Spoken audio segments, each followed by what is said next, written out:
200 বছর আগের ভারত, সমাজ, জীবন এবং ব্রিটিশ শাসন পরিচয়।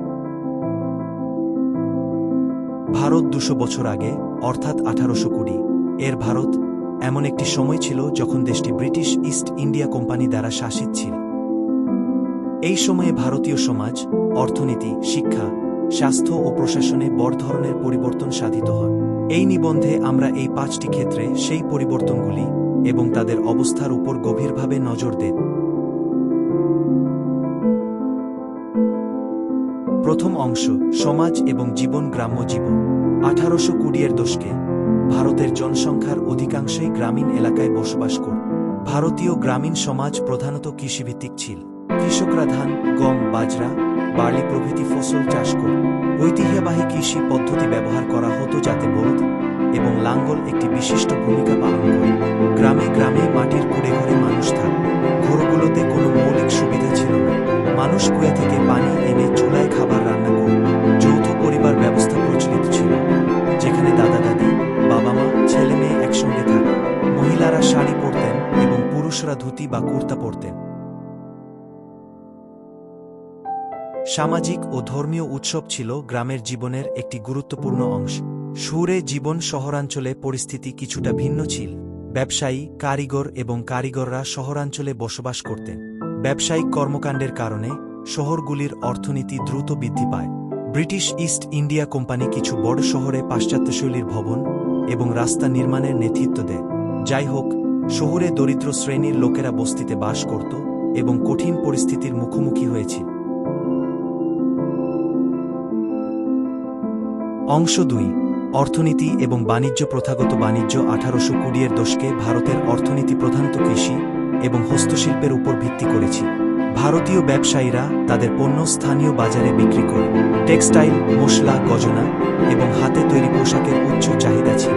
ভারতীয় কারিগররা তাদের নিজের হাতে সুন্দর টেক্সটাইল, গজনা এবং পাত্র তৈরি করেছিল।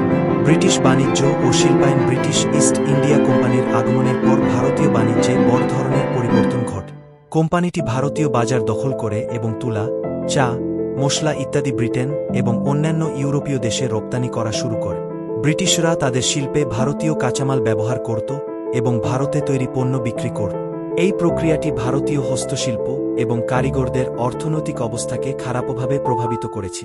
শিল্প বিপ্লবের সাথে সাথে ব্রিটিশরা ভারতীয় শিল্পকে দুর্বল করে দেয়। ভারতীয় কারিগর ও ব্যবসায়ীরা ব্রিটিশ পণ্যের সাথে প্রতিযোগিতায় পিছিয়ে পড়েছিল। ব্রিটিশ সরকার ভারতীয় কাঁচামাল ব্যবহার করে তার শিল্পের প্রচার করে এবং ভারতীয় বাজারে ব্রিটিশ পণ্য সরবরাহ করে। 3 পর্ব, শিক্ষা ও জ্ঞান। প্রথাগত শিক্ষা। 1820 এর দশকে ভারতীয় শিক্ষা ব্যবস্থা মূলত গুরুকুল এবং মাদ্রাসা ভিত্তিক ছিল। গুরুকুলে ছাত্ররা তাদের গুরুর কাছে গিয়ে বেদ, সংস্কৃত, গণিত ও ব্যাকরণে শিক্ষা গ্রহণ করত। মাদ্রাসায় কোরআন, আরবি ও ইসলামী শিক্ষা দেওয়া হয়। শিক্ষার উদ্দেশ্য ছিল প্রধানত ধর্মীয় ও নৈতিক জ্ঞান প্রদান। ব্রিটিশ শিক্ষা ব্যবস্থা। ব্রিটিশ শাসনের আগমনের পর পাশ্চাত্য শিক্ষা ব্যবস্থার প্রসার ঘটে। ইংলিশ মিডিয়াম স্কুল, কলেজ খোলা হয়েছে। 1835 সালে লর্ড ম্যাকলে ইংরেজি ভাষা এবং পাশ্চাত্য জ্ঞানের প্রচারের জন্য একটি শিক্ষা নীতি প্রণয়ন করেন। এই নীতির আওতায় ইংরেজি ভাষাকে সরকারি ভাষা ঘোষণা করা হয় এবং ইংরেজি মাধ্যম স্কুলে বিজ্ঞান, গণিত এবং পাশ্চাত্য সাহিত্য পড়ানো শুরু হয়। ব্রিটিশ শিক্ষা ব্যবস্থা ভারতীয় সমাজে একটি নতুন শিক্ষিত প্রজন্মের উত্থানের দিকে পরিচালিত করেছিল, যা স্বাধীনতা সংগ্রামে গুরুত্বপূর্ণ ভূমিকা পালন করেছে। ভারতীয় ছাত্ররা পাশ্চাত্য মতাদর্শ ও বিজ্ঞানের শিক্ষা লাভ করেছিল, যার কারণে তারা সামাজিক ও রাজনৈতিক দৃষ্টিকোণ থেকে সচেতন হয়েছে। 4 পর্ব, স্বাস্থ্য ও ওষুধ। প্রথাগত চিকিৎসা ব্যবস্থা। 1820 এর দশকে ভারতীয় চিকিৎসা ব্যবস্থা প্রাথমিকভাবে আয়ুর্বেদ, ইউনানি এবং সিদ্ধের উপর ভিত্তি করেছে। আয়ুর্বেদিক চিকিৎসকরা ভেষজ ও প্রাকৃতিক প্রতিকার ব্যবহার করতেন। রোগের চিকিৎসায় পঞ্চকর্ম ও অন্যান্য প্রাকৃতিক পদ্ধতি ব্যবহার করা হতো। বৈদ্য ও হাকিমরা তাদের অভিজ্ঞতা ও জ্ঞানের ভিত্তিতে রোগীদের চিকিৎসা করতেন। ব্রিটিশ শাসনামলে পশ্চিমা চিকিৎসা ব্যবস্থার আগমন ঘটে। আধুনিক হাসপাতাল ও ক্লিনিক খোলা হয়েছে। ডাক্তারদের পশ্চিমা চিকিৎসা শেখানো হতো। পশ্চিমা ওষুধে অ্যান্টিবায়োটিক, সার্জারি এবং টিকা ব্যবহার করা হয়েছিল। এতে স্বাস্থ্য সেবার উন্নতি হয়েছে এবং অনেক মারাত্মক রোগ নিয়ন্ত্রণ করা হয়েছে। ব্রিটিশ চিকিৎসা ব্যবস্থা ভারতীয় সমাজে স্বাস্থ্য পরিষেবার স্তরকে বাড়িয়ে দিয়েছে। যাই হোক, এই পরিষেবাগুলি প্রধানত শহরাঞ্চলে উপলব্ধ ছিল এবং গ্রামীণ এলাকায় স্বাস্থ্য পরিষেবার অভাব ছিল। পার্ট ৫। ব্রিটিশ শাসন ও প্রশাসন। প্রশাসনিক ব্যবস্থা ১৮২০-এর দশকে Bharat British east India company দ্বারা শাসিত হয়েছে। কোম্পানি ভারতে একটি নতুন প্রশাসনিক ব্যবস্থা প্রতিষ্ঠা করে। জেলা, তহসিল ও গ্রাম পর্যায়ে প্রশাসনিক কাঠামো তৈরি করা হয়। ব্রিটিশ অফিসাররা ভারতীয় জনগণের উপর রাজত্ব করে।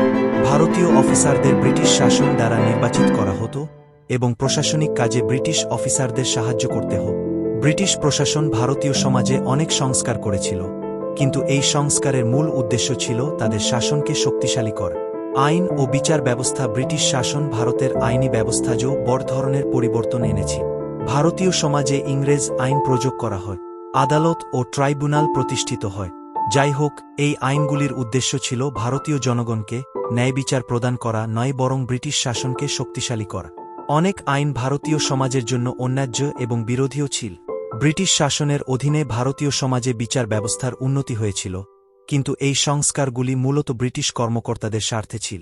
ভারতীয় জনগণকে ন্যায়বিচার পেতে অনেক সমস্যার সম্মুখীন হতে হয়েছে। স্বাধীনতা সংগ্রাম। ভারতীয় জনগণ ব্রিটিশ শাসনের বিরুদ্ধে স্বাধীনতা সংগ্রাম শুরু করে।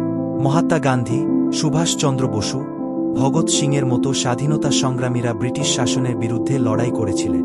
অসহযোগ আন্দোলন, ভারত ছাড়ো আন্দোলনের মতো অনেক আন্দোলনের মাধ্যমে ভারতীয় জনগণ তাদের স্বাধীনতা দাবি করেছে। অবশেষে ভারত ১৯৪৭ সালে ব্রিটিশ শাসন থেকে স্বাধীনতা লাভ করে। উপসংহার: ২০০ বছর আগের ভারত আর আজকের ভারত খুব আলাদা। ব্রিটিশ শাসন ভারতীয় সমাজ, সংস্কৃতি এবং অর্থনীতিতে গভীর প্রভাব ফেলেছিল। যাই হোক, ভারতীয় জনগণ তাদের সাংস্কৃতিক ঐতিহ্য সংরক্ষণ করে এবং অবশেষে তাদের স্বাধীনতা অর্জন করে। এই যাত্রায় আমরা দেখেছি কিভাবে ভারতীয় সমাজ, অর্থনীতি, শিক্ষা, স্বাস্থ্য ও প্রশাসনে পরিবর্তন এসেছে এবং কিভাবে ভারতীয় জনগণ ব্রিটিশ শাসনের বিরুদ্ধে লড়াই করেছে। এই ঐতিহাসিক যাত্রায় যোগ দেওয়ার জন্য আপনাকে ধন্যবাদ।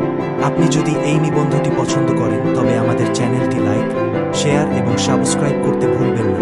পরের বার দেখা হবে। সেই পর্যন্ত ইতিহাসের নতুন গল্পে ডুবে থাকুন।